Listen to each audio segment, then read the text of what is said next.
I don't know if you're sick of talking about this book because every podcast I've downloaded with you is mostly focused on this one book. Hmm. But I think everybody has that thing they create that follows them around and they'll never be able to get rid of it. And I think for you, it's probably going to be Mojave Incident. Hmm. I've often said if I invent a cure for cancer and then die, they're going to say, this is the guy that wrote the Mojave Incident. By the way, he invented a cure for cancer. Yes, that's absolutely true. Kevin Smith, the filmmaker, once said that every creator has a gateway drug to their career. So for him, it's a movie called Mallrats. He declared it's his worst movie, that he doesn't like it, but everybody always gets to that first before they end up getting used to what it is he's creating. With Stephen King too, there's, for me, my gateway drug to Stephen King was the Tommyknockers, and so Mojave Incident for me was the gateway, and it I think it stands out because, for one, the way it seems like you approached this thing was very much from the mentality of a cop investigating what these people went through, Yep. and that adds credence to it. And my super secret open sort of open secret on this podcast is I'm very well read on this whole phenomenon.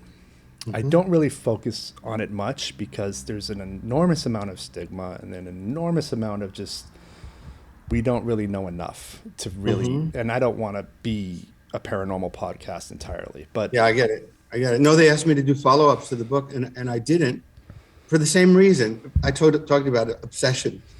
yeah, I think I wrote, I think, a definitive book on UFO and alien abduction. I think I've read a number of them, and not to an obsessive point, but I'm very familiar with the topic, and I don't know of a story that's anything like this. And well, that's I what I was wanted lucky to, enough to stumble onto it. yeah, that's what I wanted to talk about though, as it concerns it, and then we can move on from it. Sure, no, whatever But you like. I've read the John Max books, all of the Bud Sure. Hopkins books. I mean, if there is a legitimate sort of track record of investigations, I will digest it, Sure. and then I'll put it aside. I won't obsess Right. over it. I'm just curious.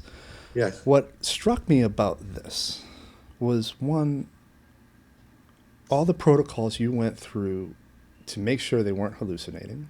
And we don't need to unpack that because it's out there. They both saw the same thing. That's a big red flag. They weren't hallucinating. But the aggressiveness of it, I've never seen a case that was so aggressive and intense and without any sort of purpose beyond torture. It just seemed like that's all it was for. Yeah. But Eric, if you look, I'll just tell you, it's, whether it's trite or not, I think it's true. If you look at what we do to lab rats, or what we do to chimpanzees, or if you look at something and don't know it, you say, well, you dehumanize, the Nazis dehumanized Jews, and this is why they were AR. You dehumanize a class of people, and you can have a genocide or whatever.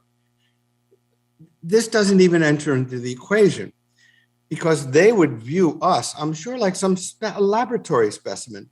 And I wouldn't even put it on the scale of a chimpanzee. I mean, they would look at it like, what a strange sort of thing, what an oddity. And I think the oddity, and I think it's a lot more unique than many, many people think, is emotions and the ability to love, and the ability to look into the future. But more than anything, the idea of feeling things. And I think that is unique, and it may be unique in the universe. More and more, the early 10 years ago, people were talking about how many Earths there are. There's a billion Earths out there, but that's not true. They look at it now, and they really start to examine what is Earth. and what are these other planets or these other stars or these other environments that may be out there. And the more they look, the more unique Earth is. And so I think that it isn't about torture. It's about science. It's about studying this species that we call humans. Has anybody ever brought up on any of your interviews the triangle? The triangle meaning the searcher that. No, there was a triangle shape on them, if I remember correctly. Oh yeah, no, it was an arrow. Oh, an arrow, yeah, right. It was sort of a truncated arrow. No, nobody's brought that up, but I thought that was very unique. I wanted to mention it, and then this is the last mention I'm going to do of it, because there's so much content out there for the Mojave Incident. Everyone who's interested. J. Allen Hynek, who investigated all the Project Blue Book UFO sightings and was tasked by the Air Force to debunk it at all costs, he first came around to believing something more was going on because of the Socorro incident. Mm-hmm. Socorro, New Mexico, a cop who was the primary witness witnessed a Tic Tac, essentially, landing and beings walking around outside. Mm-hmm. On the side of the ship was the arrow you described. I've noticed. I did notice that too, because I've seen the same things, read the same things. So yeah, I did make a note of that in my mind. And the other thing that I found fascinating, before I was ever aware of what Fife Symington had to say, the former governor of Arizona, about the Phoenix Lights one.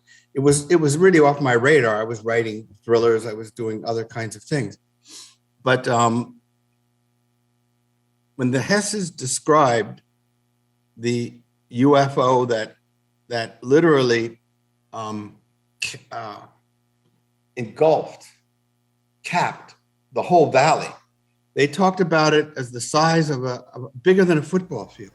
Yeah. And when I first heard that, because that's a phrase I'd never heard before, I said to myself, this can't be true. This is too crazy.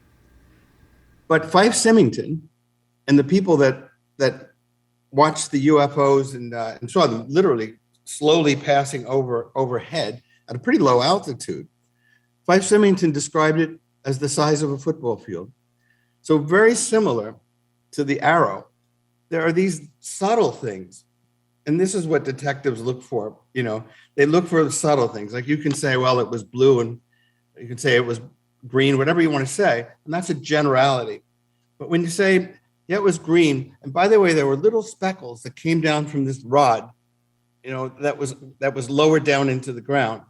All right, so it was big and it was green. But then if somebody else from another country in another village somewhere, some grammar school in Zimbabwe says, and it had this thing that had speckles on it, it makes the hairs stand up on your arms, and you say, this is true. This is true. And I think it is true. Yeah. Oh, absolutely. I mean, you have, for the most part, people just regard it as a cultural thing. It's only in America, blah, blah. No, man. It's all over the world. People who don't have access to film and television, seeing the same damn things. And the triangles, the triangle searcher, as it's called in the book. Yes. That's one of the most common ships associated with the abduction phenomenon. Mm-hmm. And it's also a ship that is especially featured in a book called Night Siege, which is one of Hynek's last books. Mm-hmm. Where the Hudson Valley I don't know if you know about the Hudson Valley UFO. I do, yeah. I during the 80s. Uh-huh. But that was all, it seemed like it would appear almost nightly, trying to lure people out of their houses. And people would get this instinct to come out of their houses and look up, and they would feel like they were being scanned. Yes. It's almost like it was looking for people. Yeah. And I find that interesting. Yeah, no, there are these details that just stand out. They're like spikes in the ground. And you say, wait a minute, that means something. So when you brought up the Mojave incident again, I remember at one point you had talked about on another podcast about how the land that it happened on has been retained by the military.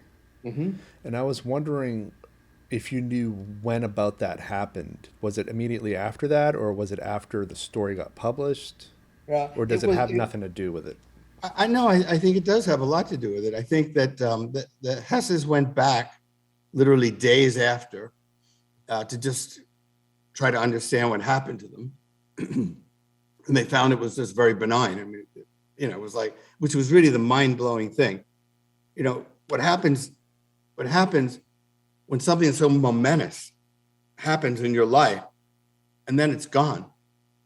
And you can't reclaim it, you can't re-see it, you can't rewind it. It's just gone. It's maddening. It's maddening. So they went back a couple of days later, and then they went back after that, and that might have been a month later, and it was locked down. There were fences and whatnot, and you couldn't get into that area.